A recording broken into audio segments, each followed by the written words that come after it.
Alors, la première chose qu'on peut dire, c'est qu'effectivement, le RHDP consolide non seulement ses positions, mais avance également dans des positions qui étaient traditionnellement acquises à l'opposition. Je parle de l'Ouest et surtout d'Abidjan, où on a vu que Yopougon et Makori ont basculé dans le camp du RHDP.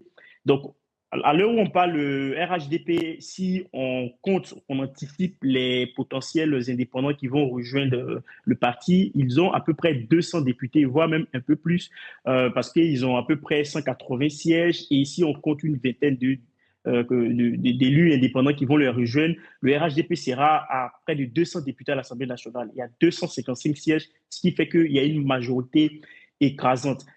En tout cas, moi, cela ne me pose pas de questions parce que je vais m'expliquer. Parce que dans plusieurs pays, on voit qu'au Sénégal, le PASTEF est de façon écrasante majoritaire au Parlement. En fait, la seule différence en Côte d'Ivoire, c'est que l'exéquilibre entre les pouvoirs n'existe pas en réalité. C'est-à-dire que le pouvoir judiciaire ne fait pas obstacle très souvent au pouvoir exécutif. Il y a très peu de décisions où le pouvoir judiciaire s'oppose sur tel ou tel sujet. Donc, ce qui fait que on s'enchemine effectivement vers un pouvoir totalement surpuissant sur tous les leviers, étant donné qu'il contrôle l'appareil administratif, qu'il contrôle les institutions, comme on l'a dit, la CEI, et aussi que le président de la République nomme les différents responsables du pouvoir judiciaire. Donc, ce qui fait qu'on s'achemine effectivement, comme M. Domelo l'a dit, vers un parti tout puissant qui, pour baliser peut-être la succession d'Alassane Ouattara, pourra véritablement faire passer tout. Parce que, rappelons que jusqu'à présent, le RHDP était cette majorité, mais n'avait pas la majorité absolue au Parlement, ce qui faisait que parfois, sur certaines questions,